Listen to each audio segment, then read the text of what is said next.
we'll call this meeting to order and welcome everybody. The fall is looking beautiful outside. I love Charlottesville this time of year. I've been loving the fact that the humidity is gone behind us and the leaves are looking pretty. And so looking forward to this meeting. I'm just trying to make a couple of adjustments on my screen. I see Bill primarily. See Michael. And okay. So tonight we have a special guest. We have Chief back here with us, and we appreciate her time for joining the PCRB. Let's start out with calling the roll. So Max, if you can help us call the roll, that would be great. Sure. Mr. Bellamy? Yes, here. Ms. Carpenter? Presente. Ms. Gilmore? Ms. Gilmore? Ms. Johnson? Oh, they may be having some. Now that I'm seeing everybody after hitting a couple of buttons, I'm realizing that I guess a couple of people are not here. I'm going to send Ms. Johnson a text real quick. Okay. See if she's having any trouble. The things that we have to go through in the Corona world.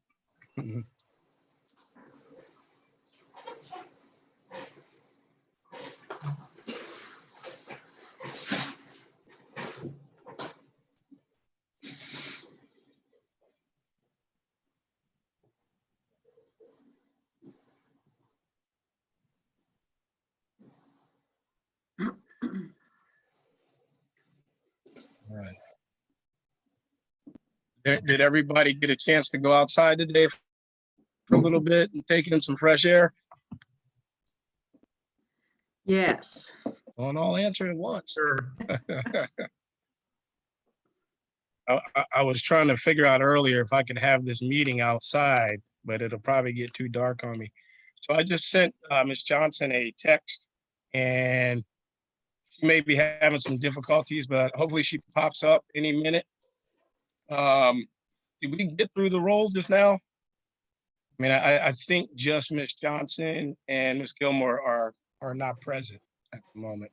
Yeah. But they could potentially. Oh, wait a minute! Just got a text. Let's see. Okay, so yeah, she's having.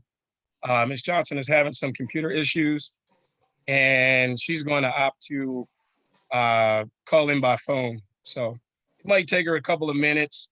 We'll keep moving along. There's special instructions, right, Brian, in the email? I You were corresponded telling me with what to her. do. We traded emails earlier today, and she has the special instructions. Okay, great. All right. Well, actually, let's see. We have to have the majority of the people. So we've got 1, 2, 3. Philip doesn't vote. 4. So I'm just wondering if we looks like John is shaking his head yes. We have enough members present to go ahead and approve the agenda and adopt minutes and all that good stuff. Yes. Okay, great. So the first item on the agenda is approval of the agenda. Anybody have any recommended changes or ideas? And if not, would someone like to make a motion to approve the agenda? So moved. Any seconds? I second.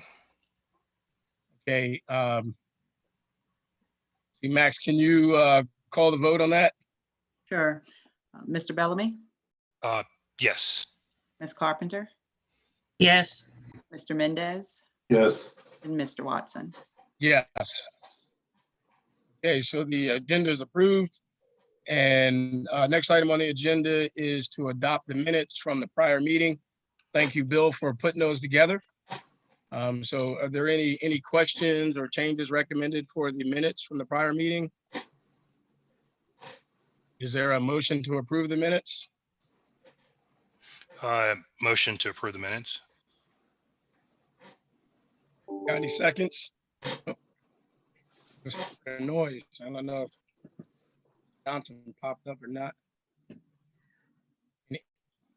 I'll second. Bill, you second? Saw your hand go up.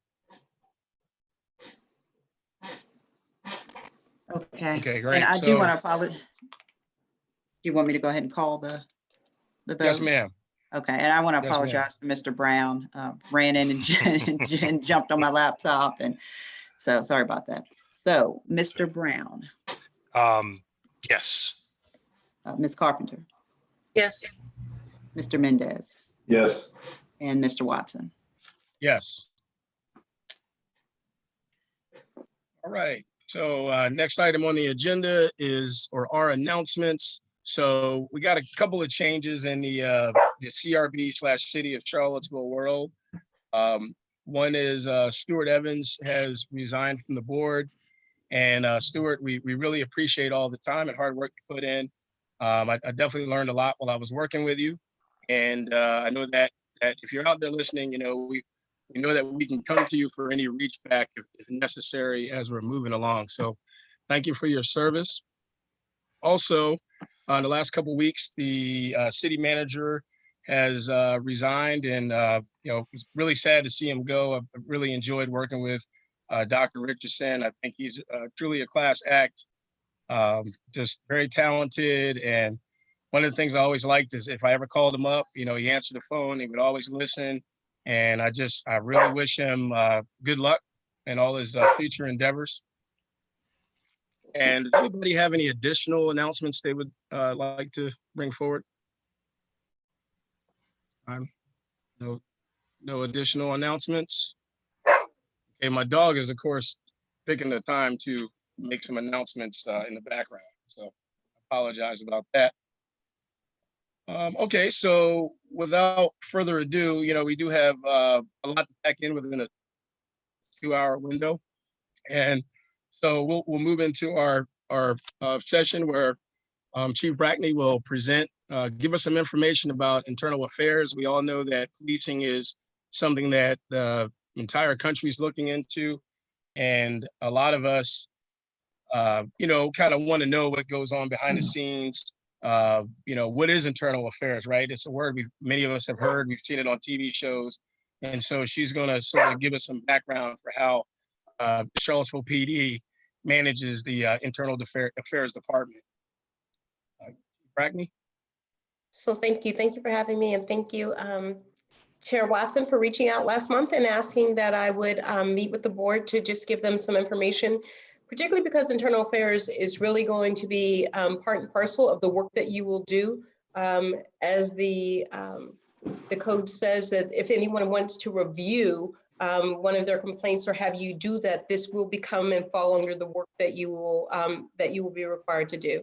Mr. Wheeler has been kind enough to have my PowerPoint and says it's much easier to share it that way versus sharing my screen. So I'll put this up for you. As with the previous board, I will send this PowerPoint presentation to your team with any other supporting materials that you may need so that you can have it as a reference as you need it. So I'm going to talk about internal affairs, investigations, and citizen complaints. As you may or may not know, they actually work together, but at the exact same time have different purposes. Internal affairs and investigations may start from within the police department, whereas oftentimes our citizen complaints are from external. Mr. Wheeler, sorry. So we talk about a complaint versus what is an inquiry. So when we talk about the two different things, you'll often see an I on our postings beside a number. We designate everything as either a complaint or an inquiry, although they are in the same process. It just helps us to identify and then track what type of complaints we're getting. A complaint is literally just that. Someone thinks that they're alleging the department policies were violated, or even law was violated. And when there is a complaint that there are laws violated, we have to take certain looks at it first. And there's a process by which we do that. Oftentimes, the first thing we have to do is speak with the Commonwealth's attorney when we determine that there may be an allegation that has a criminal underlying charge. An inquiry is often something that someone just brings to our attention, and they may say that the officer was not necessarily rude or anything like that, but they didn't get the service that they thought they deserved. And that may be they asked the officer to get a warrant for them or to assist them with getting a warrant and just wasn't able to fulfill that obligation. So that's what an inquiry will look like moving forward, and just to help you as a frame of reference. Mr. Wheeler? Here's all the contact information for us. We will make sure, if you look at the email, I thought I had changed them all throughout here. Charlottesville went to .gov instead of .org. You can still get the emails that way, but I would not want Mr. Wheeler to start emailing me saying, please remind people that we are .gov. The contact information in person or in mail, you can file a complaint in a variety of ways, and our direct phone numbers to our internal affairs unit. It is worth noting that our internal affairs unit is housed in a completely different location than the police department. And part of that is to allow the complainants to feel much more comfortable giving their statements in a place that's off-site. So that is intentional, regardless of any reorganizations that we do within the police department or even any facilities changes. We will always maintain an off-site location for the comfort and just for people feeling much more, like I said, comfortable about coming in to file complaints. Next one. You can file a complaint or an inquiry with us in a variety of ways. It is not meant to be cumbersome, and just the opposite. You can do an in-person complaint, and the majority of people actually do come into the police station to file their complaints. They take them over email, phone, telephone. We now have the checkbox on there where it can come either directly to you or from there. So you have the ability, as the bylaws say, to take, and the ordinances to take incoming complaints as well. And we still take old school fax. You can do it online, anonymous, third party. And if you don't want any of those and you call us, we will actually come to wherever that location is that you would want us to come to. We do have those parties who want to file a complaint and may have transportation challenges or mobility challenges. So we will send the internal affairs lieutenant or sergeant directly to that person to make it as convenient as possible to file a complaint. There are some states that will only mandate that they will only do in person, or if there's a complainant attached to it, we allow the anonymous complaints for just that. If anybody feels that there is an action that they witnessed and want to file that complaint, we do take that so that we can investigate those as vigorously as we possibly can and as rigorously as we possibly can. The next one. There's a process to how you can file a complaint if you're using the form. All of the complaints will eventually get transferred to a form, even if you do it over the phone, and then the intake person will actually fill out the complaint. They will complete it and they will sign it. If the person is still there immediately in person, they will give them a copy. Otherwise, they will do things like email a scanned copy to them so that they know who it is that took their complaint. And now we've added the box with the initial CRB that was put into place where they could have a complaint sent copy to you. So we make it as easy as possible for them to make sure that if they want to leverage the CRB, they can. And Chair Watson, if there's any questions you have along the way, or if I'm moving too quickly for you, feel free to any one of the CRB members to just kind of flag me to slow down a little bit. One of the questions I was wondering is, where is the location? I'm sure you have it somewhere on a website, but where is that? Because I was, a lot of people will think that you have to go to the police department and they may be apprehensive. report something against the police at the police department? Yeah, so it's on the pedestrian mall, but it's in one of the businesses. So what we tell them is we have the phone numbers, and I'll provide them at the very end directly to Lieutenant Gore and Sergeant Wade, as well as their email addresses, so that you can call them and make arrangements to come to that facility. Because it is a business facility and they're on the top of some business at the pedestrian mall, you have to get buzzed into those locations or walk down and keyed into it. So the ability to just walk right up is a bit challenging. But there are those. There's also other places, and I'm not guaranteeing this, and please, people, do not quote me. There are apps that even you can file complaints with larger larger organizations or police departments. Do actually have an app. We have an online complaint form, but even developing an app where a person can file a complaint, attach photos and pictures and stuff immediately is something that we're looking into to be able to do as well. Did I answer your question? I'll just take a nod. You're good. That way you don't have to. Yeah, yes, you did. Yep. Mr. Wheeler. Yes. So what does internal affairs look like, and what does the investigative process look like? We handle our investigative processes just like we do any other incident or complaint or crime that we're investigating. It gets the exact same type of resources. What's important about this, it says that the internal affairs investigator shall review the complaint, make sure it's assigned properly. And why this is important is we centralize the intake process. When I arrived here, the complaints could actually come in, and then the supervisors could decide where that complaint went. And it would it may not necessarily have hit internal affairs as a central repository. So they were making that distinction very early. We've changed that, and now everything goes through internal affairs, in which it's assigned a tracking number, sent out a mailed letter to the complainant, and then that is then moved through the organization, whether it stays in the internal affairs office, or if it's an inquiry of a service nature, we will often just have the supervisors do those investigations. Once there's been a receipt and it's been assigned, it says we shall mail a letter to the complainant acknowledging receipt. Even though it says mail, that also is email. There are a lot of individuals who wanted emailed and scanned to them, and we comply with that as well. And then we immediately notify the employees who are named in the complaint. And that's also something we're now doing is sometimes the complainant doesn't know who the person is. They just were able to give us descriptions.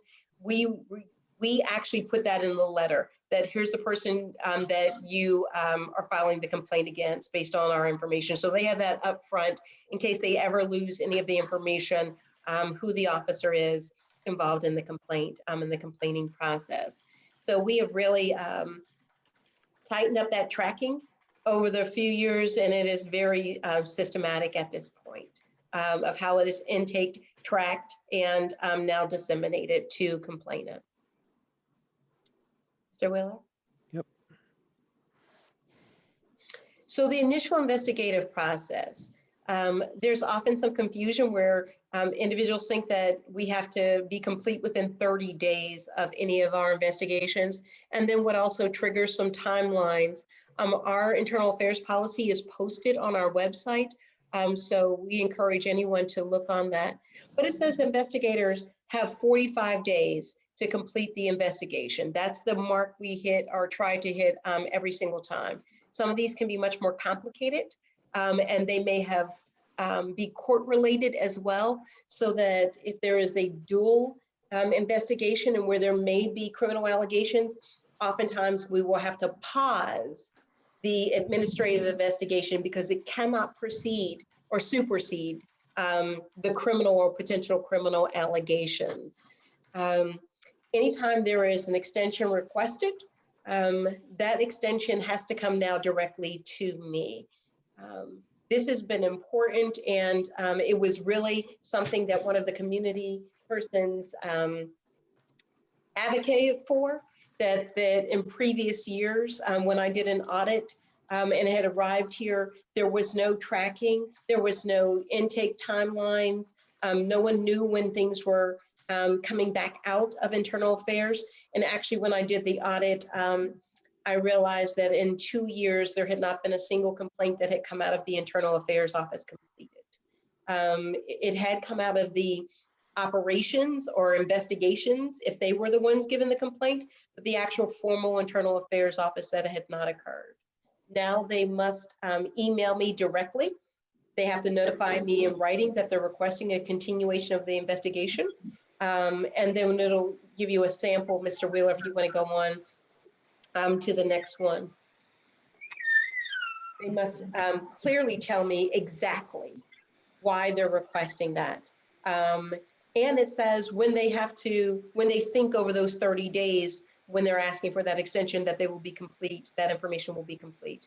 An example of that is particularly the reason for the extension. They have to say that they're reviewing documents, they're trying to interview the complainant. It may say, in one case, we had an officer who was on military leave, so we couldn't interview them. So we had to notify the complainant that that extension would fall way beyond the 75 days as well, and to make sure that they understand that. That extension request is now part of the internal file and allows us to track our intake and completion dates much more clearly as well. And I am pretty, I just don't arbitrarily grant the extensions because they were given. I wanted to know what was going on in the last 45 days as well. So not what are you doing in the next 30, but what were the things that you were doing and what were those barriers to you being successful in completing that investigation in 45 days. So what does this investigative process look like? There are a variety of sources that we look at so that we can get the most complete, accurate investigation process. We collect all CAD data. So CAD data, for those of you, is 911. It's the call to 911. It's the sheets that they print out for us. It's computer-aided dispatch is what it stands for. And anything related to the original 911 call, we get that. Any incident report that was filed, any of the officers' reports that may have been filed, all body-worn camera evidence is immediately marked and coded. And then any other video evidence or any other photographic evidence, electronic evidence, or cell phone evidence. And this other evidence can come from other places, businesses. We will canvass the areas to see if they have those, any of that information.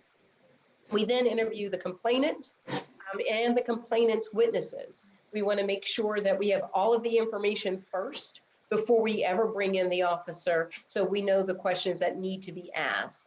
And typically the accused officer is almost the last person to be interviewed. And that way we have all of the information in front of us. We can be very intentional, focused on the complaint that is in front of us. And then they complete a report to include findings of those complaints. Mr. Wheeler? Once the investigation is completed and a finding is reached, the case is then forwarded up the chain of command to me. That may mean that the investigation is completed, but the process is not necessarily completed.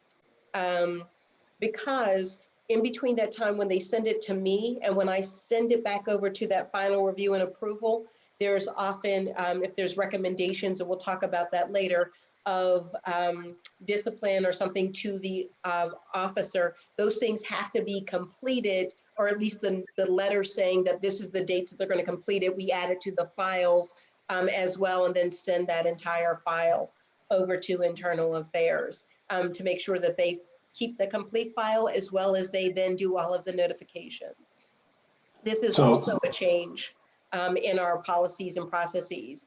Previously, the files were just the investigative files and not the tracking of the officers as well. One of the documents that's inside of this, and Mr. Mendez, I think your mic just came off, so So one of the things we now are putting in the files is the officer's complaint history and the outcome and dispositions of those. So when anyone gets a complete file, the first thing they see is the officer's now complaint history and the dispositions of those complaints, because that then allows us to look at the officer's patterns as a early intervention process, as well as some other tools that we have for that. And Mr. Mendez, did you have a question, sir? Yeah, so basically what a finding is a determination that a procedure or guideline has been violated, basically. Or not. Or not, I have yeah. I And have then a little bit later, you'll Okay. see what the actual findings are. I thought I had put it in here. Yes, I did. I'll explain exactly what a finding is, and then that way you can ask questions as well about what those might mean and translate it into much more layperson terms. But you're right, it is the conclusion of it. The one thing that you will now see on each of these is not even just the conclusions. I do have a memo that is written from the supervisors that is a conclusion as well as a recommendation as to what we need to do to reconcile those actions and changing behaviors as well. Mr. Wheeler, sir? Look at you, Mr. Mendez. Thank you for the softball. So all investigations will be classified as one of 5 ways in which it can be classified. When I arrived here, they had some different classifications, such as sustained and not sustained, which made it really confusing as well. So the classifications of unfounded is there's no basis of fact to support the allegation. An example of when that might occur is an unfounded one is we recently had someone complain that an officer was rude and discourteous as they were standing beside their police car outside of the city of Charlottesville. When we looked into the case, it was actually a civilian neighbor, not the officer, and it wasn't the officer had no connection with this whatsoever.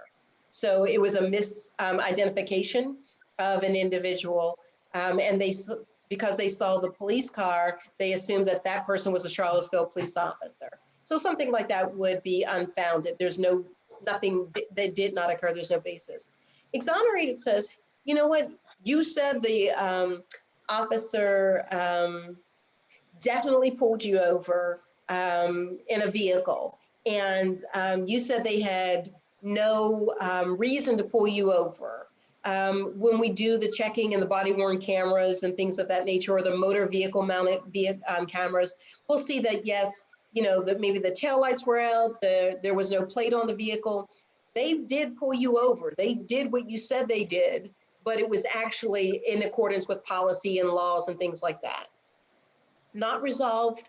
I've added this category as well. And the reason I added not resolved is because we're unable to verify the truth or the falsity of the complainant's allegations. Why this is important is you have to be able to weigh, you know, both of the complainant's statements and the officer's statements. Oftentimes this will occur around discourtesy or rudeness. And now with the body worn cameras, it's a little bit easier to make those kind of determinations. But, you know, previously without all the technology, it was really hard to tell. But I was not going to weigh an officer's statement over a complainant's statement just because they didn't have evidence. It could have happened. And I have no way of knowing that. So understanding that. Sustained is, you know what, you said this was an allegation, and you know what, it was true. And we sustained that, and they violated a policy or regulation or even a technique or even a law. So that is sustained there. Administratively not resolved, we had to create a new category because we were finding there are some investigations we could not completely conduct We will try and move them as far as we can. And where we've found this most often is that the complainant complained against Officer X. Officer X no longer works for the city. And when we go to interview them, they say, I'm not talking to you about this. So there's no way for us to resolve it. So that it's administratively not resolved. We have no authority or power over them once they leave our jurisdiction, because everything in internal affairs at this level is administrative in nature. Unless, of course, it was in an investigation that was criminal in nature, and we would not be following this process to start. It would be paused. Chair, did you have a question, sir, or were you just leaning in? You're okay? Oh, you're asking me? Yes, sir. I thought you had a Um, question. I I had a apologize. couple different things going through my head. You talked about how, sometimes people leave. And I think one of the fears for a lot of people, throughout the community is that, you may get officers that have, been accused of misconduct somewhere else, right? And, I know there's not necessarily a national database, I don't believe, but, it's kind of a big issue if, somebody has done something, I don't know, in the Richmond area, and then, they jump off the force and then they come down the road and get a job here.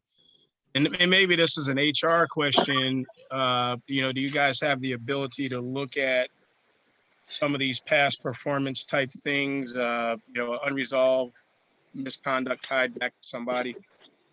Yes. I'll let you answer that, ma'am. Absolutely. So if you go to the next slide again, thank you for just queuing up my next slide. You'll see at the very end, I added another option. So there are, as a result of any of these actions, and we also do take corrective actions, even if it was possibly not resolved or even exonerated or unfounded. And the reason that is important is you're starting to look for patterns, right? Or maybe there's something about what the officer is doing, or if it's sustained. These are some of the corrective actions in which we're attempting to change behaviors through counseling, additional training.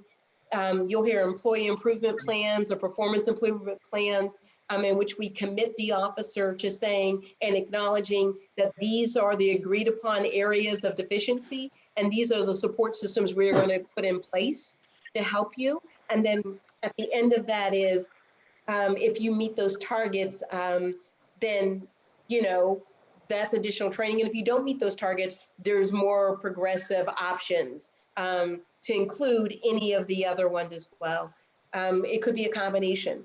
Discipline options also are those that are there. But to speak directly to your question, Mr. Watson, so Karen Bass has introduced legislature about national databases. And that's being supported by the University of Southern California, USC, to have national databases, because decertification is really challenging, particularly here in Virginia, where a person is accused of something. It may be administratively sustained, but it doesn't rise to a level that would allow them to be decertified. I have challenged DCJS, which is the Department of Justice Criminal Services, that really does our certifications here in Virginia, and have said that their descriptions for decertification are extremely narrow. So what I have done is to put them on notice for anywhere else, particularly in Virginia, when there is an officer who I've terminated that would not reach that level, or who attempted to resign before we could terminate. I've turned that exact same paperwork over to them and said, I'm requesting under an exemption category to have them decertified. It then puts that ball back on DCJS to say, these standards need to be tightened up, and convictions in the criminal justice system should not be the standard for decertification. There are some other loopholes, but I have 2 cases that I've put before them that would not qualify, but that paperwork was sent to them to say, you need to make a decision on this. And it protects the other departments within Virginia.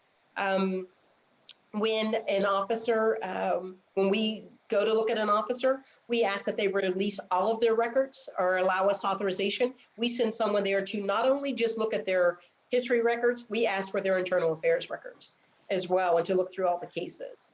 And we allow that with anyone who comes to our department looking for our officers, so they can make an informed decision about who they want to hire. So, and if they do not give us those releases, if the officer or potential employee doesn't give those releases, we don't hire them. It's just clear for me, it's just not worth the risk. Mr. Wheeler? Yep. And then just, there's a complete review process that I have the control over in terms of where it sits before they then have the ability to leverage, of course, with the CRB. We send them a letter. The letter must contain the findings or classification justification for the findings. I have to be honest, prior to my arrival, that was not occurring. They were just sending out the findings in violation of their own policy. Again, a very strong community advocate brought that to my attention. I said, yes, you're absolutely correct. And now everything has a summary as to why we made the decision, that we were able to review the body worn camera footage. You know, it had judicial review and things of that nature. And then the complainant can have the opportunity to speak with the investigating supervisor. I have to be clear on this because the opportunity to speak with the investigating supervisor does not give them complete access. And most people think they do, that they should be able to see all of the information that's inside that folder. A lot of it is, you know, police reports and other protected investigative materials. We are working towards what might that look like to be able to provide individuals with more information, particularly about what we were able to look at so that they can come to the same, at least conclusions, or be more informed about how we came to those. Again, one of the policies that the CRB has potential input if I change my internal affairs policies, it's to make sure that I notify the CRB as well, so that you can look at that and see how that impacts the work that you do. If anything, I'm attempting to broaden access and not necessarily limit it when it comes to the complainants being able to really understand an outcome of investigation. Mr. Wheeler? So this is the new things that we are doing. And Mr. Wheeler will be able to show you, I've asked him to bring up our website. And then I believe this is the very last slide, and our next one is, I'll bring, Mr. Wheeler, can you bring up the internal affairs cases and how we're now doing them on the screen? Yes. Thank you. Can you see that? Did it change for you? Yes, it changed. Okay. So I'm going to click on the crime statistics button and then scroll down to the internal affairs Yes. data. So Chair Watson, this is all our data now. We are posting it. I've been posting it now for the last 3 years since I've been here, or the 2.5 years that I've been here. And if you stop right there, Mr. Wheeler, that'd be perfect. So this is now what these look like. Before, we were just putting out some basic information. Prior to my arrival, this had not been posted on websites. So we've been doing this, but I've also said, how do we improve this process to increase transparency? So now you will see, as you see in front of you, case number 2020-002C. I'm now adding a summary of what the allegation was, and being careful so that the summary of the allegation doesn't reveal who the complainant might be. Because some of these cases are more high profile and people are trying to link up dates, times, and locations. So being protective of that as well. The date it actually comes into us, the date that we close out. Yes, sir. Can you I've been looking at this for a little while now, but maybe obviously everybody won't be as familiar. can you explain what the internal means within the parentheses? Yes, sir. Thank you. Yes, sir. Sorry about that. My poor husband just finished teaching his class, so sorry, Professor. So internal means that we initiated an internal complaint, that something occurred in which one of the supervisors or myself said, I would like an internal investigation started. So that's how that, what is internal means there. If you don't see that in parentheses, that means that complaint came to us from outside of our organization. So. So this was an And I don't know unfounded, if you're on the camera. so this was an unfounded complaint, and the officer left employment, and I presume then that he didn't get a good recommendation. Actually, so unfounded means that the complaint was not true. Okay, And then I would also be very careful with gender. We actually do have female officers. I'm sorry, I beg your pardon. That's okay. Well, but there was a white male this was a white male officer though, so. No, the officer is a Black female. If you looked at it, the complainant was a Oh, white I'm male. sorry, I got it wrong. That's Sorry. okay. No. So the complaint was unfounded. Okay, that's fine. And we don't do recommendations.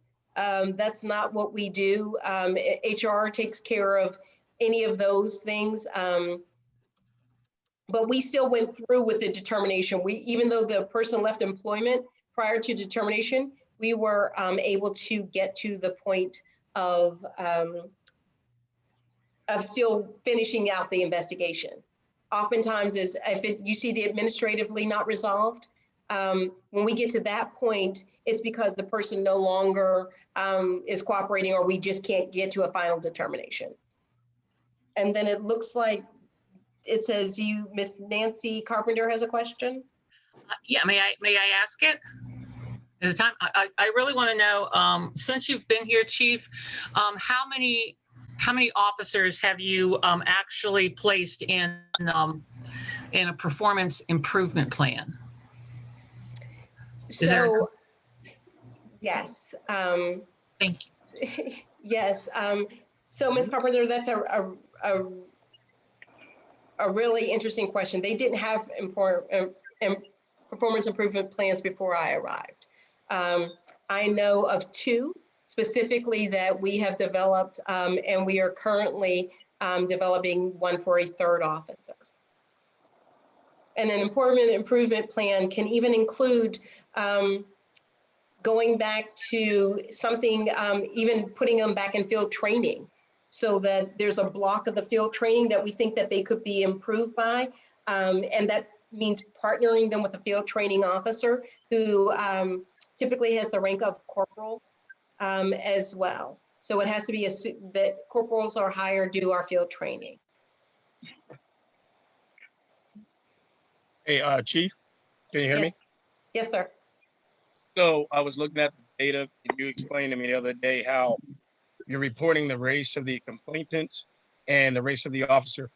That's And correct. one of the things we may want to look at, as we're collecting this data, is in Charlottesville, you may have, in theory, a retired UVA law professor, right, who has decided to spend their days fighting for Black and brown people or the LGBTQ community.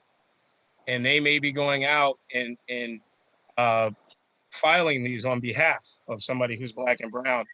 And at the moment, if we're just tracking the complainant and the officer, right, you may not get that granularity. So it'll look like a white male or a white female, filed a complaint, yet it was a Black teenager or Hispanic or one of our, folks in the international community, refugee community. So I know it's probably not always easy to collect, or you may not even know in some cases the data of the person who's impacted, but maybe a person impacted column, if possible, would be good, because I think that way you'll get a better picture of who has been impacted directly by some of those when we're looking at race as one of the characteristics. Yeah, I can appreciate that. That we want to get as much information as possible and as detailed as possible, right? That we want to get down deep. But what I've been doing now is to help with that is right in the summary, this is a third-party complaint. So because there are persons who are filing third-party complaints in which the person who was impacted did not file a complaint or didn't want a complaint filed. So I would not necessarily have access to what does their race, gender, or the race or ethnicity or how they identify. But I can appreciate that, and we can do as much as possible as we keep trying to get this to a better and better process. For the most part, though, it's individuals who file the complaints. We very seldom have. I think in this one, I think there's 2 third-party complaints out of all the complaints that have been filed here. So, yeah, I can appreciate that. And if they say to me that they're filing on behalf of the person, that would be something that might be able to help us. But both of the third-party complaints were not being filed on behalf of the individuals. They filed them themselves. And that also then just gives us a challenge too, because when we're trying to interview witnesses, the persons who are impacted, we don't know who they are, don't have access to them. Oh, but thank you, Mr. Wheeler, for going back. We've now added the allegation summary and the race and gender of both of those. What can we do better? And there are lots of stuff that we can do absolutely better about this to try and get as much detail as possible. But we average about 38 to 40 complaints a year, a little bit over. But we also do that as counting our internal complaints as well. They go right in there as well as any other ones. And then we even count them when we've had, last year I had one person, and you'll see my asterisk beside it. I think they filed 7 complaints. They just come in and file complaints, and we take them regardless of that. So the next slide is my final slide. It is the direct contact information to internal affairs. The lieutenant in charge of that, as well as the sergeant, and their direct lines. You do not have to call the police station to get that. It goes directly to them, the offsite location. And then whatever questions you have, are we looking in chat or? Mr. Mendez, was question just question, or were you surveying? No, yeah, I actually have a question in that regards frequent flyers. In any, I would like to call them engaged persons. Okay, no, I'm sorry. No, I didn't mean to be flippant. Do you find the phenomena of a small proportion of people making multiple complaints, A, and B, do you find complaints clustering around particular officers, or is it more or less spread? So yes, we do have individuals who file multiple complaints that I can just name, myself, how often that they actually file complaints. So there is a cluster of individuals who just file repeated complaints. But there are also officers that you can, part of our early warning system is if they get a certain number of complaints within a certain period, even if they're unfounded, that's a trigger that we need to look more closely at those interactions and those behaviors, and that they do intervention. So when that does occur, all of that is documented, and that's why there's now the sheets that are at the beginning of the internal affairs folders for each of those individuals. We've archived those now as well. It just doesn't stay in the internal affairs folders. We've now moved them into their personnel jackets as well. So we have our entire team going back to archive, pulling internal affairs jackets to see what has been resolved, what have been the outcomes of those, and transferring those into personnel jackets. I have to say that in all, when I was looking for things, particularly about officers, about making decisions, I went in their personnel jackets and found nothing. I then had to go into the internal affairs database to try and find information about outcomes. And that should not have occurred, because in those outcomes were direct letters and memos from my predecessors about engagements they had had with them. And they should have been at least in a chief's file somewhere.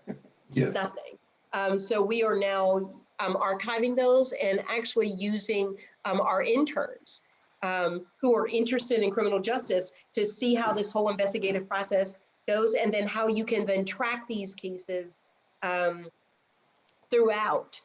There are mandates to archive certain things under the discipline process, but it only says that we don't have to consider that when we're looking at certain other disciplines, right?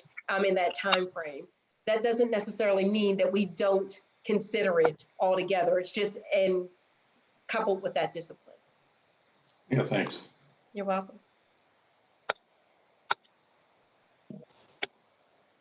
I've got another question for you, ma'am. Excuse me. So, you know, somebody is a repeat offender and you recommend this, you recommend some type of training. What are the training? I know it depends on what they've done, but what are some of the training options that you put forth? So the nice thing about this community is that you can have partnerships with the universities and with the, with the community colleges. So I look for them particularly who are extremely skilled in de-escalation, conflict resolution, leadership, organizational skills, communication skills, some of those softer skills. Our team will tell you that, I do a lot of work around emotional intelligence and how does that translate? 21st Century Policing has a lot of materials on training and empathy and what that looks like in your work and how do you do no harm. So I look for a lot of those trainings. Our entire department, I had asked the city in December, could I bring the Anti-Defamation League in to do training on implicit bias and managing implicit bias and and how leaders and supervisors do that as well. So we just actually, the entire department, sworn and non-sworn, just completed that training with the Anti-Defamation League, who is known for the type of training that they do around implicit and explicit biases and around hate crimes and things of that nature. So we'll look for those kinds of training. But there also may be additional training that they need for driver's training. They may need additional training around report writing. They may need additional training in a variety of other things, how to engage with juveniles or those persons who are crisis intervention. So they may have to get additional remediation from our crisis intervention team members and coordinators as well. So there are a variety of options that we can do to get them training, both that more formalized one within the police culture and community, but also just making sure we leverage those private partnerships that we have with the universities as well as our not-for-profit agencies as well. Can I ask a question? Yes, ma'am. What, if anything, and I'm sorry because I came in late on it because my computer is all messed up, so I'm on the phone and I couldn't see any of that data information either. But what, if anything, do you do, or do you have anything in place, say, for instance, a particular officer that has numerous complaints, the same type of complaints and say, I don't know if people are actually filing the complaint, but I think you may be made aware that people are concerned about a particular officer. What would you do, or what do you do about that? Do you So- address that officer? Have you spoken? Because I'm just going to put it out there. You have a particular officer on your force that I myself know very well, that people within this community, Black and brown people, have had a lot of difficulties with him. And he is still there. And people are still complaining about him. And there was a situation just 2 weeks ago that involved that officer. So what is going to be done? Because I'm very concerned that that officer is still there. He's been there, and this has been generational because he had a father there too that is now gone. So what are you going to do about that, and how would you address that situation? Because that is a time bomb ticking. So I will not discuss individual personnel, but I can tell you generically what I will do. I cannot, based on personnel records and things of that nature. If a person files a complaint, and I don't know if you were on for the portion, we do have systems in place for early interventions around formalized complaints. And that is, what I have to go on.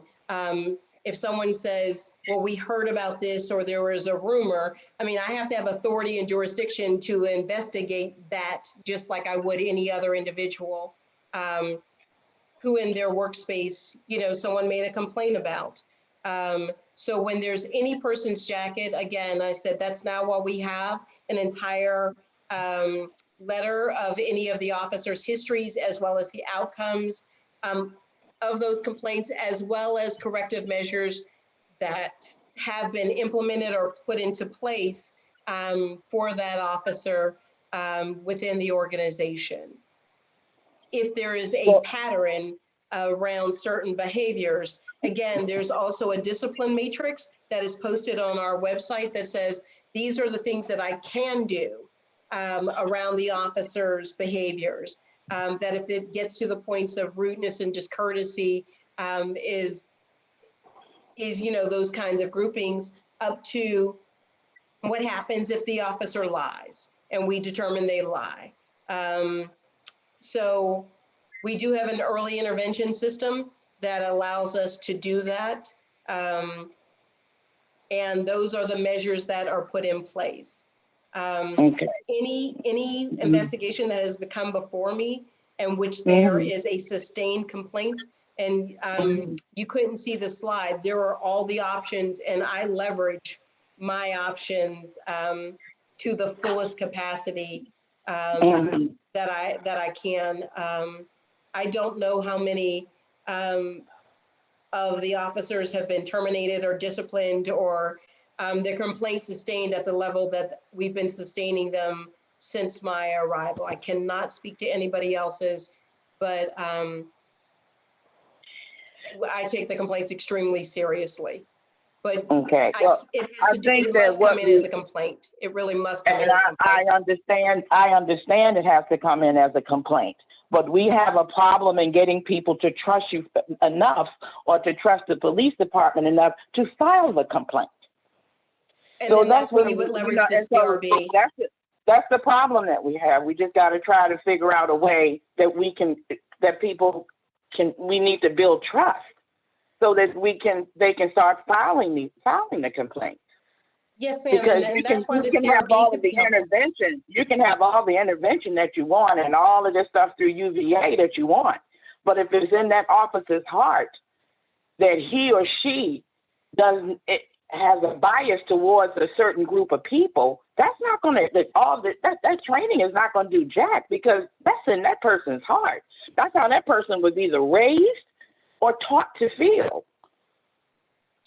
Dr. Blackney, I've actually kind of I've heard you say the same thing That's about, correct. Actually, you can't train that away. that's correct. What I've said very clearly is, training, and we're now learning even more, training may change the way that you think. It may not necessarily change behaviors. As a matter of fact, and what does oversight look like in a real and meaningful way so that you can change behaviors as well? If you look across the nation, often persons who involved in high profile cases most recently had the training. So what I've advocated for is it relevant training that you can sustain so that it becomes part of the culture, that becomes the way you automatically respond, right? It can't be, to Ms. Johnson's point, it can't be something that you can change, particularly through some individualized training. What we're going through, or what we're doing now, is training that continues to build on each other, and it scaffolds, and it scaffolds, and it scaffolds, and it's not one-off training, so that it becomes part of the entire culture of how we interact and behave, as well as, so you're getting it intellectually as well as in practice. One related issue that might address the previous comment. A lot of CRBs and a number of police departments have anti-retribution statutes or policies that are made very clear, so that if someone files a complaint, any criminal harassment of that person or any criminal complaints against that person will be looked at very carefully. Is that something you think might be productive? Yeah, I don't, so, and also, just so that you know that these retaliations, or as you were just saying, any sort of retribution, in which there's now this filing of complaints and falsifying, I mean, basically what you're saying is they start to harass or get someone else to look for those things. Just so that you know, if there's any doubt in any of the things that that complaint comes in first, I stop all administrative investigations immediately and contact the Commonwealth's attorney. We have a very close relationship on looking at these cases to say, I need you to look at it through the Commonwealth's attorney's lens to see if we need to investigate this at a criminal level first. And then oftentimes I get his in writing, this does not meet those requirements, go ahead with your administrative investigation. So I appreciate, what I was meaning is the retribution, retaliation against the complainants. Yeah, that's what I'm saying. Okay. I agree. All right. That did the officer's actions rise to anything criminal first? Like harassing of a witness or harassing of a victim or some sort of retaliation against them. So yeah, we're in agreement there. Okay, thanks. Okay, we've got to transition to comments from the public. We're kind of constrained on time. I appreciate all your answers in the presentation. If you can hang with us for a little bit longer, we're gonna take questions from the public.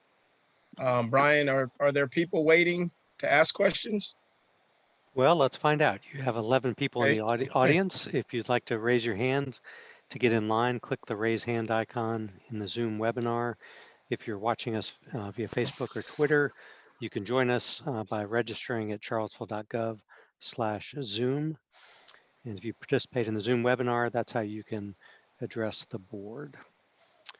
Mr. Watson, again, we have 11 people in the audience. No one has raised their hand at this time.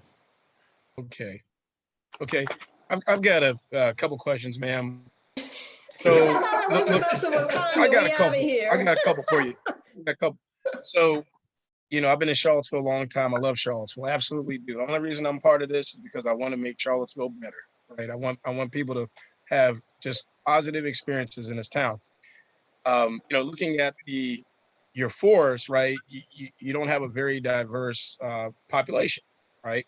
Right. And do you have a set of goals in mind to try to hire, more diverse group of officers? Do you have empty positions available?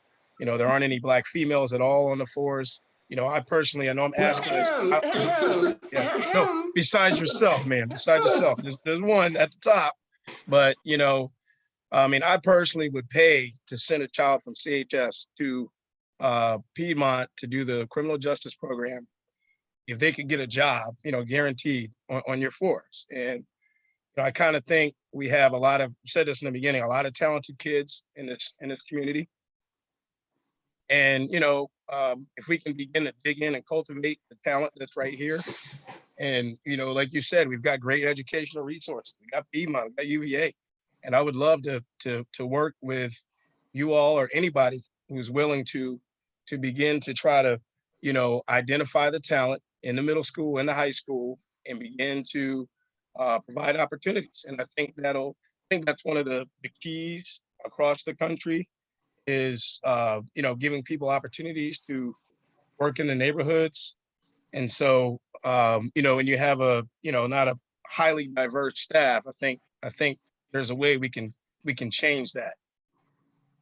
What are some of your goals? Yeah. So here's what I've always talked about when I thought about policing, right?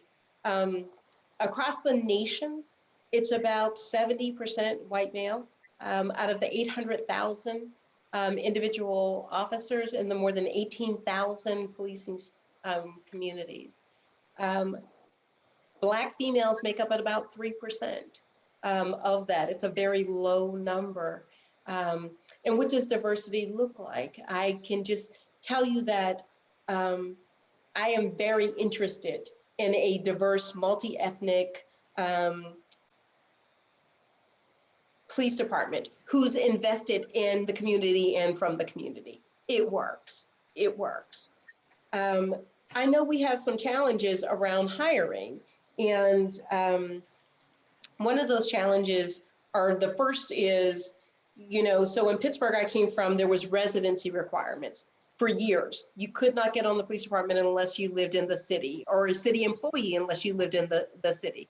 They have since lifted those because, much like Charlottesville, which is too expensive for most civil servants to live in the communities in which they serve. They've become very metropolitan communities, cosmopolitan communities, and they're a challenge around those. Our officers start out at $44,000 a year. And to live in the city is a challenge. And then oftentimes our other candidates who are interested, and then we as the community have to consider what this looks like, right? That we want diversity in a community, but you often have an officer who is Black who says, you know what, I go back to my community and my community doesn't want me there. They call me, you know, whatever names we've been known to call folk to when they've gone back there. So I don't feel welcome there. And then I get into a profession that isn't necessarily reflective of who I am. So they don't want to necessarily gravitate. So what is my approach? I said, we need to be in those spaces where we typically are not. COVID has prohibited those kinds of spaces. What does it look like to be outside, you know, churches and daycare centers, and heck, around here, IHOP? I mean, that we have a fair at some point in time that in these different places that we're not necessarily going to get the same kind of career fair at the local university that we all probably experienced, or at the very large, you know, stadiums where they used to have career fairs before. We have to go in places where we have not necessarily been before. Outside our barbershops, our salons, in the shopping, you know, markets, outside of the Food Lion, outside of them, and do active recruitment in a very real and meaningful way to attempt to bring them in. So those are some of the things. I would love to have much more representation, but that is a community collective effort. And it also becomes a challenge when that's also that tension and narrative around we're trying to recruit people who look like us, but then we say we want to defund at the exact same time. So is this a career that people think is stable and welcoming and where they could, have a long, where they could have longevity in the career? So I think those are things we all have to decide. What does policing look like in this community? And then how do we support it to get the desired outcomes that we're looking for? Yeah, I mean, I understand everything you're saying. I really believe we can transform it. I believe that we have a wealth of military in the state of Virginia.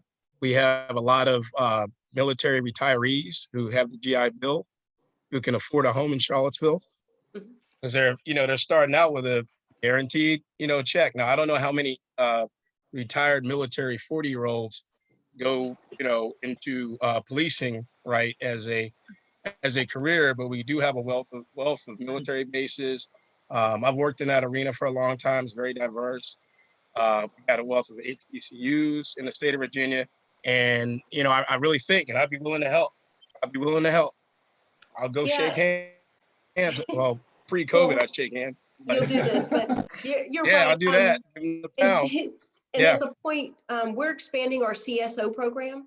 So the Community Service Officer program, we're expanding that as an introduction into policing and what that could look like for people who just don't know what that, and that's geared much more towards that 18, 19, 20-year-old to get an understanding of what that looks like and then be able to transition them into it as well. The other issue we have here that I didn't face in other places, the academy only runs twice a year here. Twice a year is the only time you can put somebody through. So when you're trying to wait between the employment opportunities and then getting them into the academy, that can also be a barrier. The statute says that we should and must consider our veterans for preferential hiring. But if you remember just a couple council meetings ago, we had people saying they didn't want anybody who had veteran experience, that they were military trained, and we're trying to demilitarize the police department.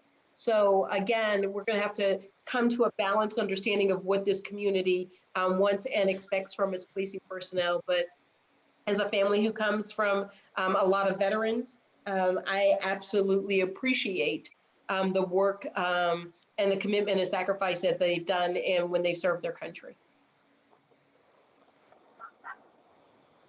Right, thank you. Thank you. Yeah, where we are. All right, nobody from the public? Brian? No. Mr. Watson, we do have one hand up now, if you will Okay. entertain them. Thank you. So the board will take up to 5 speakers, 3 minutes each. Our first speaker right now is Don Gathers. Don, you're on with the board and you've got 3 minutes. Good evening, everyone. Thank you all for being here and for having this this meeting and this session. Just want to know, both from you, Dr. Brackney, as well as the commission, what exactly do we do? What exactly do you all do, working in concert to bring about some level of trust for the city and for the community? That's it. Oh, thank you.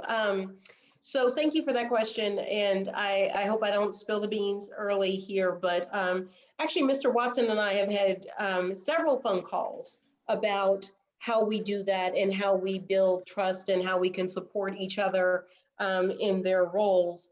And I have been very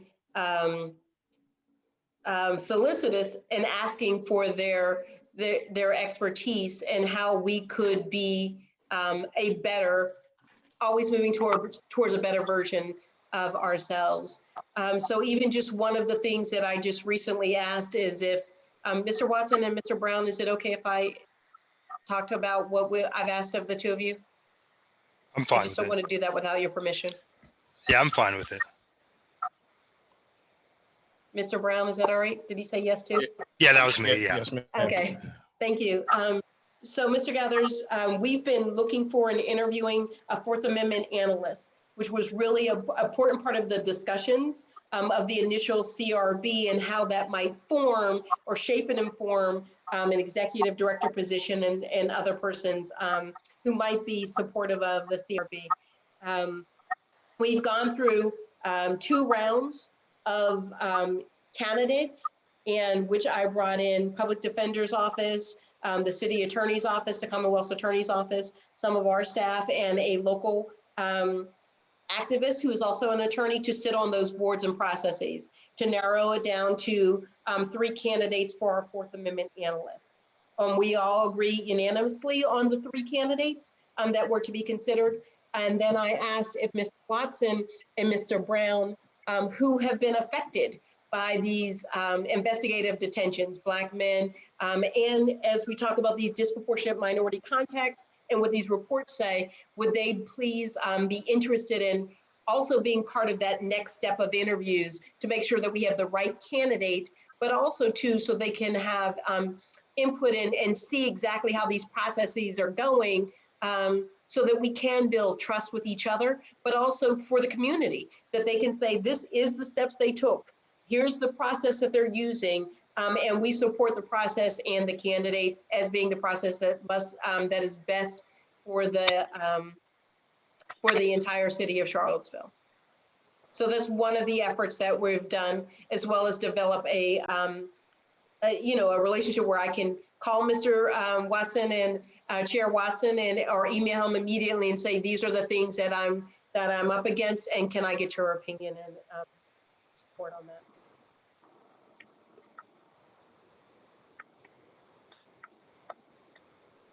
I hope we answered your question, Mr. Gathers. I don't know.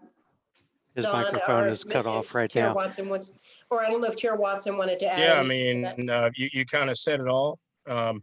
Again, I think everybody that's part of this wants to make the community better. I think Don is somebody who does make the community better. And so, anything he has to offer, I mean, he's welcome. He was a former CRB member, and I have a lot of respect for him. We don't know each other well, but, anything he has to add, like I said, we're volunteers, and, I'm tired of seeing unarmed people. I'm not saying this is Charlottesville, but I'm tired of seeing unarmed people lose their life. So, we got to turn this around. Like I was just talking about, I want to see, people from Charlottesville get an opportunity. I want to see the police force be diversified.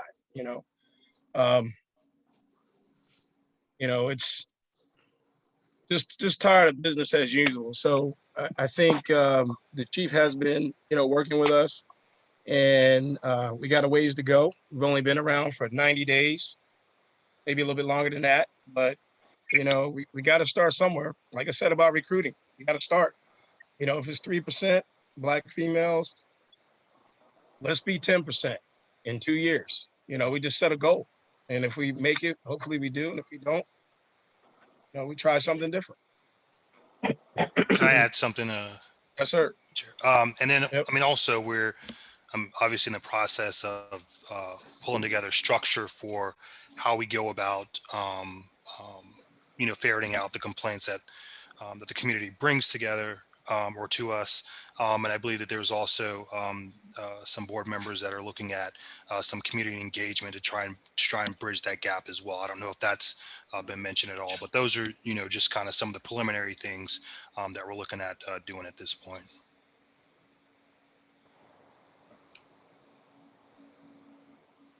Thank you, Bellamy. You guys hear me? Yep. All right.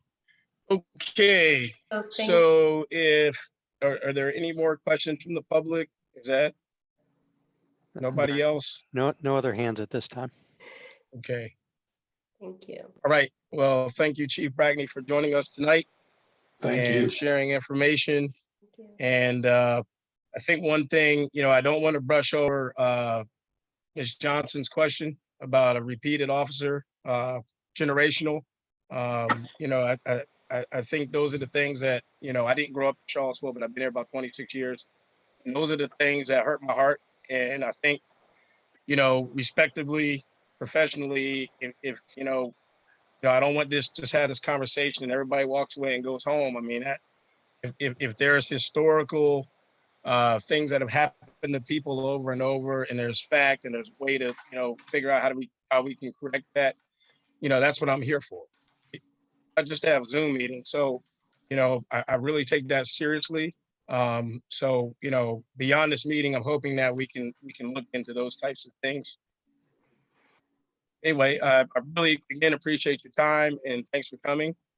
And we've got, again, limited time, so we are going to move on to And, our discussion. Yep. Yes, ma'am. Mr. Wheeler, can you forward the PowerPoint presentation to the board members, my please, phone. sir? Yes, I'd be happy to. Thank you. Thank you very much. Have a productive rest of your meeting. Thank you. Thank you. Thank you.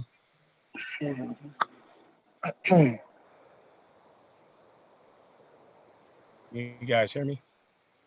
Mm-hmm. Is Miss Robinson, Miss Robertson out there somewhere? Or earlier. Lisa, are you available? I think she's on mute. Yes, I'm still here. Let me get everything turned on again here. Okay. All right, great. All right, can you see and hear me now? I can definitely hear you. Oh, wait a minute. All right. You can certainly tilt your hear you. camera up, Lisa. Oh, There you are. there I am. All right. Okay, so I'm here. There I am. Okay.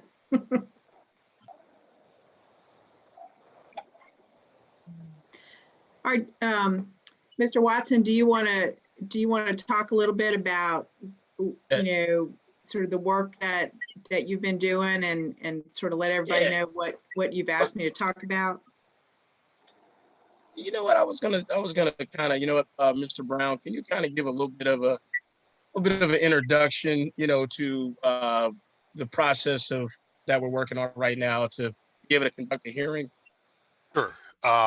So before Mr. Evans left, he and I had the same thought in terms of, how we go about the process of having hearings, and there was no clear delineation about how we go about doing that. So he and I got together, spoke with Miss Robertson, and came up with some draft procedures for how to go about doing that. Sent them over to her, and she added her value to it. And I think that right now we have a working draft, which I believe the full board will get an opportunity to review, but it really sets out just some parameters and some structure to as to how we would go about having a review request and giving the opportunity for the complainant to speak on that, as well as to have the CPD, Charlottesville Police Department, speak on that as well, so that we can, ultimately, again, as Mr. Gathers had questioned earlier, provide a sense of trust between the community and the police department itself, and that's. That's kind of the gist. I think that Ms. Robertson will, once she goes through her presentation, if there are any add-ons, and we can go from there. Okay, what Mr. Watson has asked me to do is to sort of talk through some of the administrative housekeeping matters that need to be tended to in order to get you in a position to be able to have your hearings and conduct your business in a way that will feel normal. Right now, I know everybody is very eager to get started with operations. And right now with the departure of the city manager in flux and with the executive director selection process still underway, I know that there are a lot of unknowns right now. But real quickly, I just want to walk through sort of a list of the different things that I've talked with Mr. Watson about needing everyone to be aware of, and needing to, there are housekeeping matters that should be put in place so that it will make your important business a little bit easier to attend to.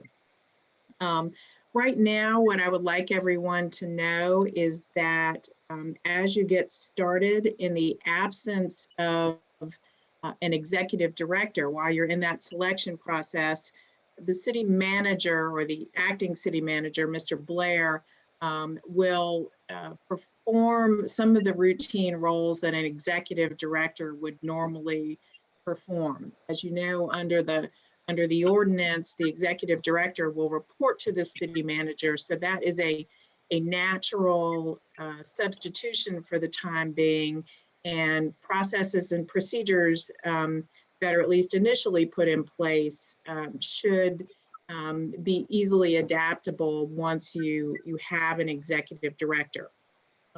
Along those lines, I know you're eager to participate in that, and under the ordinance, of you will be able to participate on a panel for selection of that person once that process is ready to go.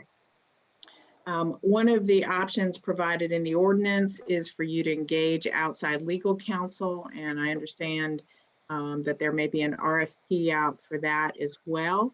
So once that's in place, as you begin your work and you decide you may have some changes or tweaks to your processes and procedures that you may wish to make later, you may have that person on board to help you, but for the time being, I will try to be as helpful as I can. One issue that's coming up now, I noticed from your minutes that you mentioned, your minutes referenced, I think, 6 complaints that may have come in. We need to help you, I think, have some simple forms that can be used. So we want to make sure that as people ask for reviews, there's a document that can be kept on file in the nature of a form that can be filled out.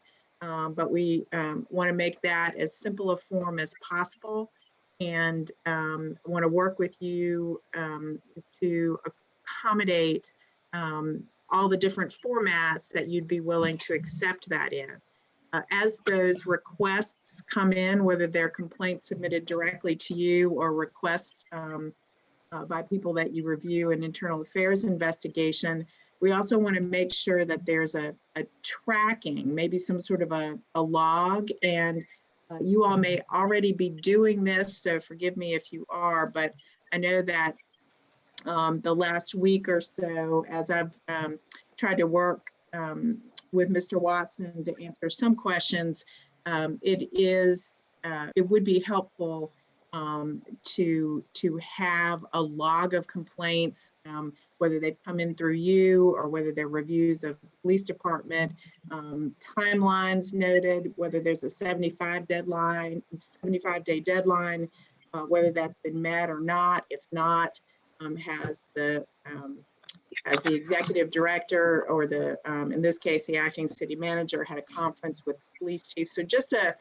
tracking mechanism that can be a record that everybody can refer to easily see where things are. So we can certainly help you with a format for that if you don't already have one. Also, as you know, we've gotten a couple questions in the last couple of weeks about whether or not particular complaints as they're coming in can actually be reviewed. And so one of the things I want to make sure that we do is set in place a simple process and timeline by which, before anything else happens, someone from the board or the executive director evaluates whether or not the complaint falls in one of the several categories of investigations that the review board could not look at for some period of time. So we want to make sure there's a process for that, so that people who have asked you to take a look at something don't have to wait for a really long time to hear that their complaint isn't reviewable. So we want to make sure that can get taken care of on a timely basis. One of the very important things that needs to be worked out is how materials are going to be shared with you, and sort of some training on what confidentiality is going to mean to your process and with respect to records that are shared with you. The ordinance that was adopted that right now anyway governs your business talks about a notice of confidentiality that each member will have to sign in order to have the ability to review internal affairs records, police officers, training records, disciplinary records, that sort of thing. And among the issues that we'll need to resolve is an understanding of when you receive that type of a record from the police department or from some other custodian of records in the city, you know, how you all will handle it and what happens to it when you're finished with your business versus records that may make members of the public and get submitted directly to you, for which you'll be the custodian of that record, and you'll have some record keeping obligations as well as some obligations to protect people's private information from being used for purposes other than what they were sending it to you. So we want to come up with a simple, well, we want to come up with a confidentiality form because that's required by the ordinance. But we also want you to have some training so that you'll be able to understand what confidentiality means in terms of, you know, what you can say to third parties versus what you can discuss among yourselves. We'll also need to hear from you about how you envision your hearings actually happening, and the process of working on the hearing procedures will help you flesh that out a bit. But there may be times in which some of the things that you'll have to discuss, you may have to do that in a session that's closed to the public, but at other times you may certainly want your proceedings to be as open to the public as they can possibly be. So that is still something that we're going to have to help you work through as you work on your hearing procedures. The hearing procedures themselves, while there are some minimal requirements talked about in the ordinance, other than the parameters set forth in the ordinance, the hearing procedures will largely be about your desire to give people an opportunity to be heard, as well as making sure that you're able to do your business efficiently. So as you know, once you have a hearing, you're going to have a 30-day time period after the hearing date to make a disposition of that case based on a preponderance of the evidence. At some point in time, we'll want to make sure you have some training on what that standard preponderance of the evidence means. But we also need to just logistically figure out how you are going to reach a disposition within that 30-day time period, whether you'll need some closed meetings or whether you'll need support staff in reviewing materials. We're going to need to have some understanding of what that post-hearing deliberation will be, or whether you want to deliberate right at the same meeting that you've had your hearing. So that'll be up to you. But as part of that, we're going to want to also provide you some simple forms that you can use to deliver your disposition. So as you may recall from the ordinance, there are 4 separate dispositions that the review board currently has available to them. The first one would be concurrence with the finding of the police department investigation. The second would be a determination that the the police department's findings are not supported by evidence that was reasonably available to the department, and then you would need to communicate that particular determination to the city manager with a recommendation. The third option is that you could have the ability to determine that the police department investigation was incomplete or otherwise unsatisfactory, and you give specific reasons for that finding, and then you communicate that to the city manager's office. And then after a referral of a matter where you found that it was incomplete or unacceptable, that can also be referred out for an independent investigation. And after that, the results of that investigation come back. If you still find that the investigation is being reviewed was incomplete or unsatisfactory, you will make a written finding to that effect and give specific reasons. So the procedures that Mr. Watson and Mr. Brown have been working on and that I've offered some comments on, they're going to be a great step towards getting you in a position to be able to start hearing cases. But we do, as I said, have some housekeeping matters to take care of. And then I will share, you all are probably watching this yourself, but the two bills that are going through the General Assembly that address the, that would provide enabling legislation for boards such as yours and provide some additional level of authority that's not present in enabling legislation right now.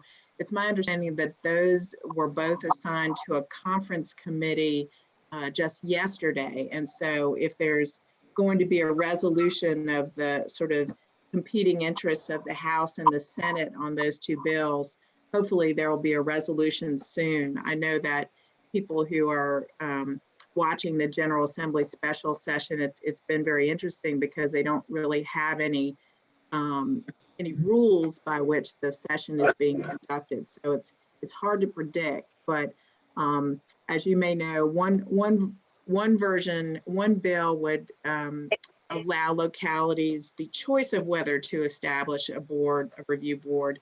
The other bill would make it mandatory. One bill would cover sheriff's departments as well as police departments.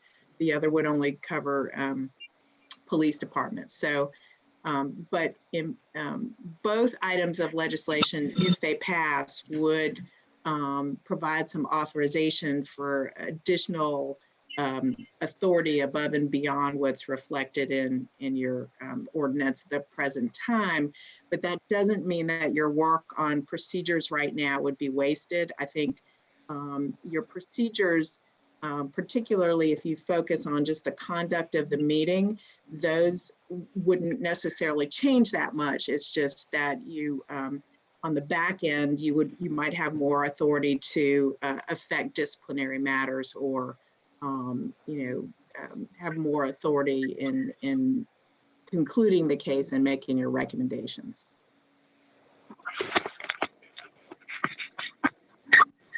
So in a nutshell, those, I know that's a lot. It sounds like a lot, but from the perspective of a housekeeping matter, there's really just a handful of forms that we would recommend that you develop, and we'd like to help you get your procedures, your hearing procedures wrapped up, and then we'll do some training once those matters are taken care of. We'll do some training with you on what a preponderance of the evidence standard means, and also on the different laws that affect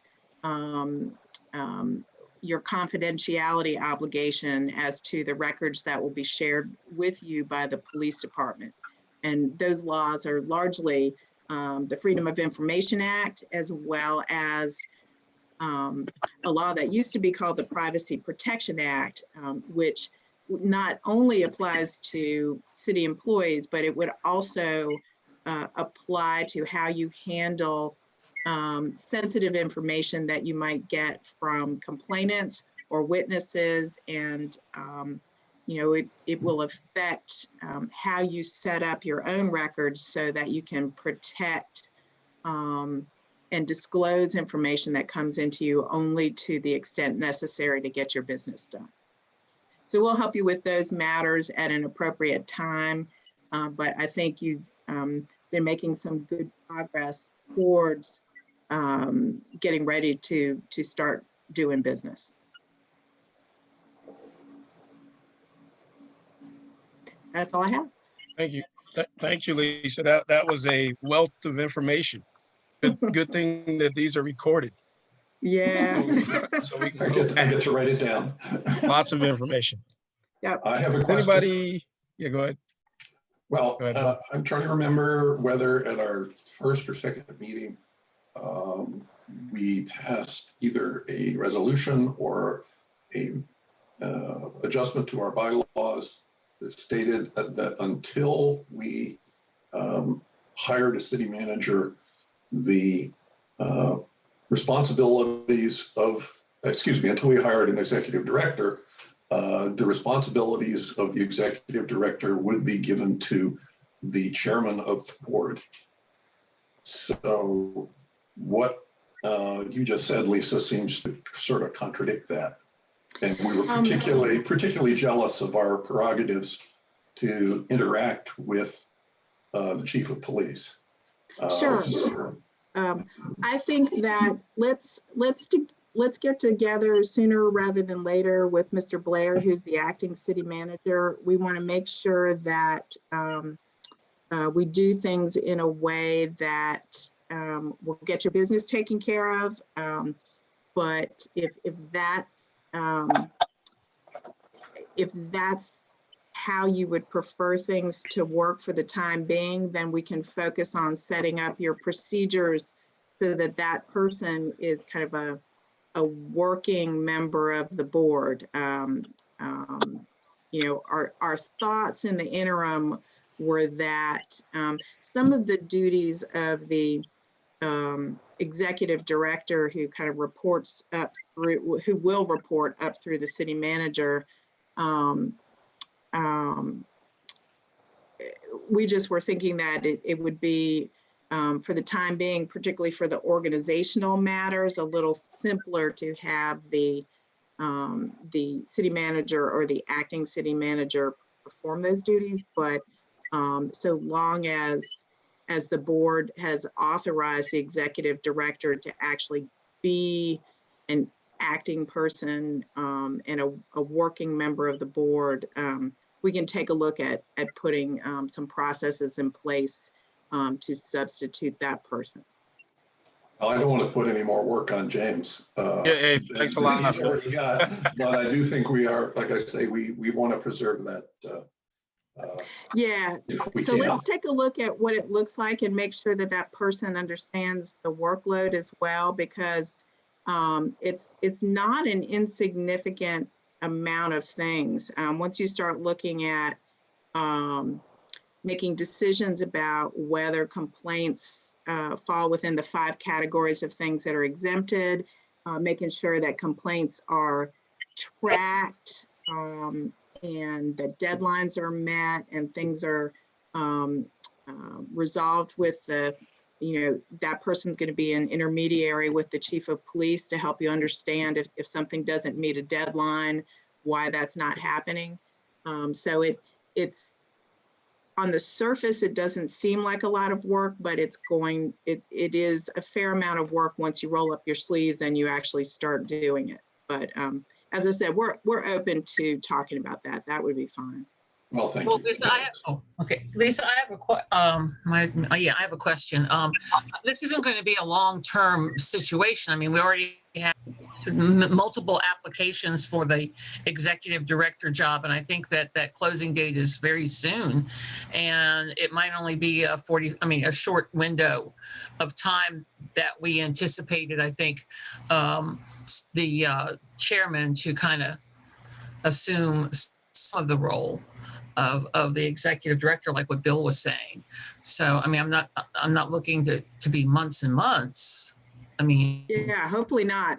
Hopefully it will be very short term, and that's part of the reason why we were thinking that, since particularly this Mr. Blair is very familiar with the ordinance, it would take less work for for him working, then to try and have one of you do that and then have to redo that training for the new person. But again, we'll do it however you want to do it.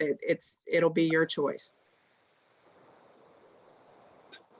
Okay, Lisa. Well, once again, we appreciate all of your time as well. We're on point to probably go over a little bit. So hopefully John Blair and Brian Wheeler are okay with that, because we do have a few more items we need to discuss. So we're gonna keep moving forward, and I thank you for your time, and we'll be in contact. And that was very informative. Lots of information and lots of work Yeah. moving forward. Yep. Get ready. Yeah.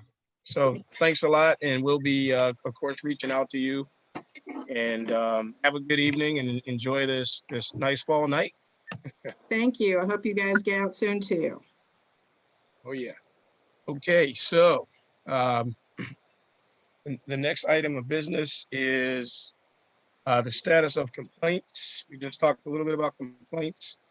And so we've got the 6 complaints that have been filed. And we do have one that has been requested to have a hearing. As Lisa just broke down, because we are a new board, and there's really only 3 police civilian review boards in the state of Virginia. So we're one of the 3. As you all know, we're very new, and so we're working on the process and the guidelines by which we'll conduct a hearing. So as of now, we don't have an official date, but we're targeting mid-January to conduct a hearing. So, over the next several weeks and months, we'll be working everything out, all the things that Lisa was just explaining.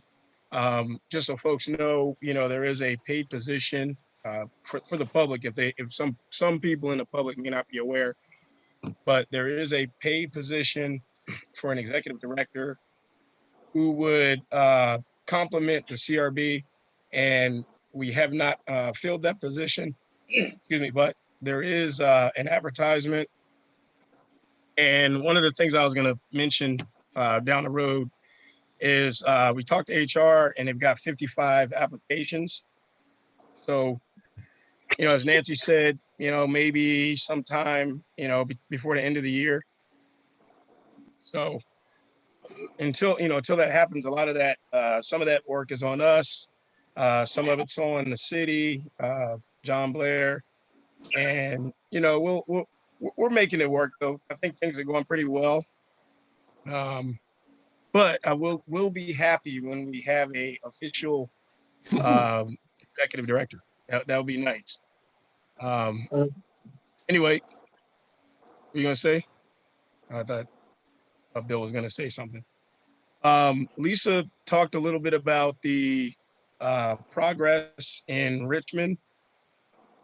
Basically, as she said, you have the House and Senate, and they're trying to draft a bill that they can agree upon. And if that happens, it'll go out for vote in both chambers. If the bill is approved, then Governor Northam would have to sign it to make it law. I kind of think that most likely what you'll see is they'll authorize most likely police oversight boards throughout the state. The one version of the bill made them mandatory. Not sure if that's going to really pass, but if they authorize them, then there's going to be some other functions that most likely CRBs will get to pick from. And so subpoena power, which, our CRB does not have any subpoena power to get evidence. Subpoena power would be one of the things that CRBs may get.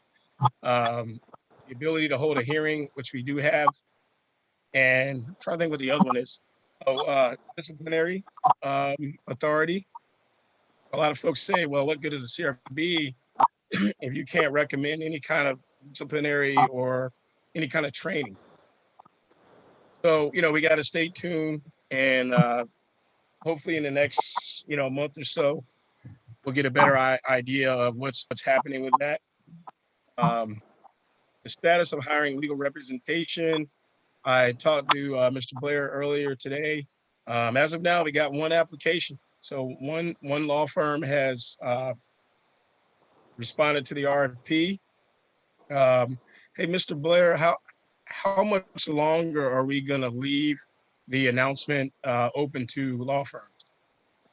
Well, it is closed right now. Oh, it is closed. Okay. Yes. So we do have one, and we'll begin to take a look at that one. We talked about the executive director search. Again, we've got 55 applicants. So hopefully somebody will get a quality person, and there's a whole process before that person comes in the door that takes place. Two of us get to partake in the selection process, and city council also plays a role in that. So we got a little bit of time on that one, but hopefully, between now and the end of December. Again, we're tight for time. I know I'm reading this thing, looking at it. So Michael Payne agreed to join us tonight, and he's going to give us an update on the things we had asked a few months ago when we were asking questions about the bylaws and what had changed, and attaining reasons as to why some things were changed in the original bylaws. Mike Payne, welcome to the CRB. Thank you. I think it's been a very informative and constructive meeting. So I'll try to be brief. Just some updates. Earlier this week, we had a work session about boards and commissions in general. That's something we've been wanting to do for a while, but which has just got postponed because of the coronavirus. But discussed the CRB as well as our other boards and commissions. And, I just want to acknowledge that one of the things we talked about, not just with the CRB, but multiple boards, is that especially with the coronavirus, it's definitely been a challenge for us to get to where we all want to be in terms of being more in sync, having a clear conduit between the work that you all are doing and city staff and city council. And so just want to acknowledge that that's something that's been a challenge with multiple boards and commissions, and we want to be intentional about improving that going forward. Obviously, getting the executive director hired is going to be really critical for that. But I think some of the things that Ms. Robertson talked about with getting a more formal process in terms of hearings in place in the interim is hopefully going to be able to help get us in a better space in terms of that. Just real quickly, some changes in terms of boards and commissions that may change how you all are able to operate. There are new communication staff are coming online in November, which is going to give our communication staff some more capacity. So every board and commission is going to be authorized to have a meeting once a month for up to 3 hours. In addition, subcommittee meetings are going to be possible, 6 a month on a first come, first served basis. So if you all have any work that maybe you may want to do in a subcommittee, that's something that hopefully you'll have more capacity to do going forward. Also discussed in that work session, as was mentioned, the General Assembly legislation is hopefully moving forward and hopefully going to get to a place where something passes that was mentioned that may allow subpoena power and other greater authorities for the CRB, and something that we just brought up, certainly not finalized in any way, but after that legislation, if it passes the General Assembly, having a work session and being able to collaborate with the CRB to look through that legislation, look through what new powers it may be able to grant you, and just work collaboratively with you all to get to a space where we're able to maximize the authority that you all have with that new legislation and examine things in terms of are there additional resources or skill sets that may be useful to the board with those new powers that may exist. But again, that's something we want to work collaboratively with you on. Related to that, I know I had gotten questions from the board several weeks ago about what were all the changes made from the original bylaws and the bylaws that had passed. And I sent out an email about it, but I've been reviewing the documentation, reviewed the city council meetings, in part from conversations with Chair Watson. I've been developing a spreadsheet that just looks at every specific change that's been made from the original bylaws to the new bylaws, what specific powers and authorities relate to those changes, but also what the rationale for each of those changes was. Hopefully as a way to, one, for me not being counsel on that time when those decisions were made, I just don't know what the rationale for each change was. So I think it will help me and the other new counselors who have come on, but hopefully I think it will help us tee up the conversation for once the General Assembly session passes to have a more concrete, specific, and hopefully productive conversation about empowering to the greatest possible extent DRB. And so I've been working on that. Unfortunately, again, because I haven't been on council, the thing that's been a sticking point for me is just being able to know what the rationale is. I have scheduled a meeting with the city attorney, our interim city manager, John Blair, for October 16th, where we are going to walk through all those specific things and get the rationale. And after that meeting, I will relay that information to you all and be happy, of course, to answer any questions. And in addition, the People's Coalition had reached out to me as well to discuss issues related to the General Assembly, possibly, how we will move forward if that legislation passes. And so right now, I have a meeting scheduled with them for October 14th. So those are on the calendar. As soon as those happen, I will be sure to provide you with some more specific updates. I know I've wanted to be able to provide you some more information about the specific rationale earlier than this, but with the amount of transition, everything going on, unfortunately, it just hasn't gotten there, but I think we will be able to get there pretty soon. So yeah, happy to answer any other questions people may have. Michael, I have a question. Can you hear me? Yes. Okay. Could you put this in your list? Because I've asked numerous people and I haven't gotten the answer. It's not the answer I'm looking for, it's just an answer. Why was the law enforcement representative person a non-voting member? Okay. Because we're getting to a point here, it's like no vote. What's the point of being here? Right. Okay. And so I will, if we want to engage law enforcement and let them be a part of this solution as opposed to part of the problem, I just would like an answer on that. Okay. Well, I've written that down and I'll definitely make sure to get the rationale for that. Awesome. Thank you.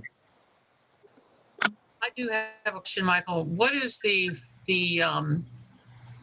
I don't know, the feeling right now on council in allowing, in granting us the broader powers that may come out of the Virginia General Assembly? It's not up, I don't believe either law allows just blanket, you get it. I think both of them require council or supervisor, whatever the local legislative body is.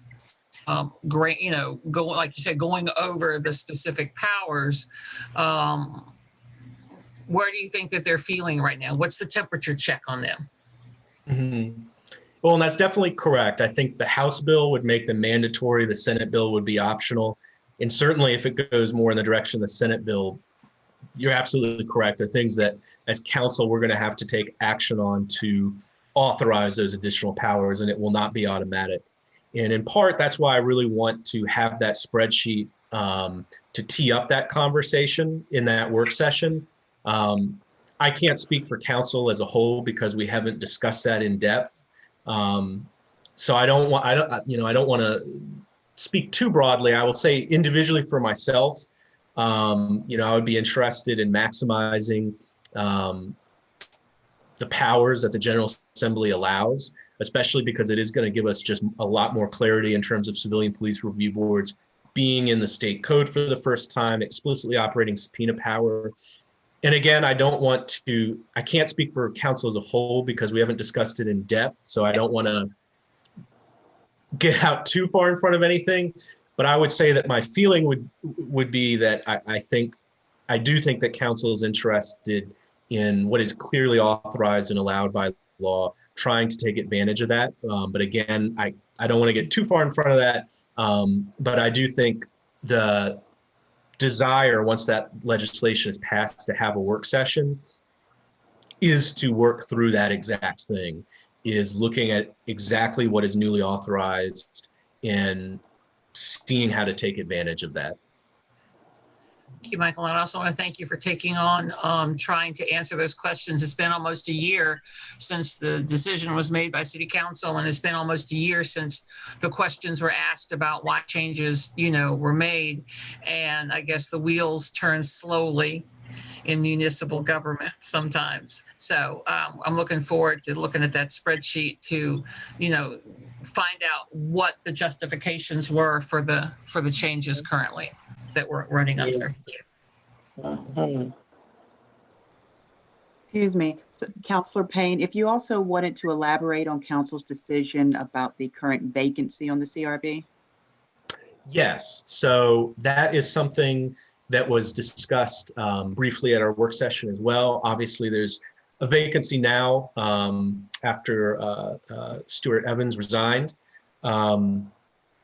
We discussed it briefly at our work session, and one of the ideas that was thrown out is to wait on filling that vacancy until the General Assembly passes or finishes their special session. We know the status of it, and the reasoning behind that was brought up is that legislation, as I mentioned, if passed, will give us the ability to have new authorities and new powers. And the question was, do we want to wait until that moment so we can have collaboratively with the CRB a discussion around whether those new authorities will make the CRB think, discuss, do we want to have people with a particular skill set related to things like the new power to do subpoena power or things related to hearings and disciplinary actions, if that will make the CRB look at wanting particular skill sets on the board to accommodate those new powers. And to give us, as Ms. Robertson mentioned, the General Assembly special session is sort of a little hard to guess because there's no formal rules. But it seems like hopefully that will come to a conclusion, within a period of like 2 to 3 weeks, or by the, certainly by the end of the month, hopefully. And so that's sort of the timeline we're looking at in terms of filling that vacancy on the board. But that is something as well that was discussed at the work session. Right. Thank you. I can't believe you're only 28 years old. Much appreciated. Does anybody have any more questions for Councilor Payne? Work, Michael.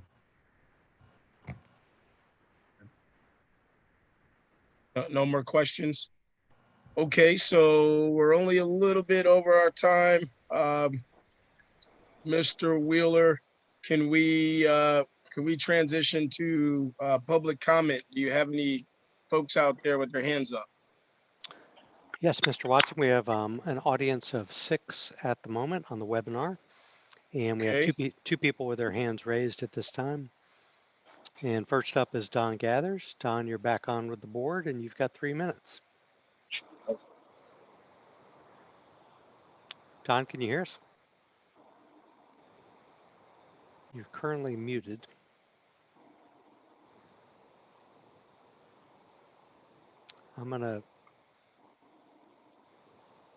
We'll come back to Mr. Gathers in just a moment. Next up is Elizabeth Stark. Elizabeth, you're on with the board, and you've got 3 minutes. Hi there. Can you all hear me? We can. Can you all? Okay, great. I just was wondering, I know that people appointed to the Police Civilian Review Board have a very limited term. And I know that their work has been so slow in getting started, both because of the COVID regulations, but also because we all know that the CRB needs to be able to meet more than once a month to meaningfully get anything done. They have a huge amount of work ahead of them. And so I'm just wondering if maybe Councillor Payne or folks on the CRB can talk about whether they're going to ask to extend the appointments or how they're going to address this really limited time that they actually have to do an incredible amount of work. Thank you. Thank you. And just real briefly, in response to that question, the meeting, being able to meet once a month has definitely been a huge challenge for all our boards and commissions. Unfortunately, just with the state of COVID, changing how we have to do these things and the limitations on just the people's time and capacity in our communications department is limited to that. But I think it's a very valid point that it's changed the pace which with the board is able to do work. And we haven't had that conversation as council, but I will definitely make a note of that and bring that up related to the terms and how that has been impacted by just the pace that the board is able to do what it needs to do with only being able to meet once a month because of the coronavirus. And Mr. Watson, I'm going to try Don Gathers again. Okay. Mr. Gathers, can you hear us now? I sent him a text as well to let him know we were trying to reach him. Can you hear us now, Don? Yes, sir. Okay, go ahead. You've got 3 minutes. I'm sorry, I apologize. I didn't see your text. I really didn't have another question. I just wanted to thank everyone from previously and earlier. But this has been wonderful tonight, and I just look forward to future meetings and future sessions with you all, and wish you all well. If I can be of any assistance or any help in any way down the road, I'm here for you. I want you all to be successful. Thank you, Don. Appreciate Yes, it, Don. Michael? And last call. If you'd like to speak to the board, click the raise hand icon in the Zoom webinar.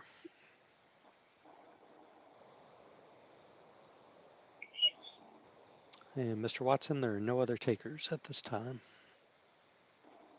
Hey, great. Thank you, Brian. All right. Well, are there any other comments within the board? As everybody said, we don't get to meet enough. We still haven't all met in person.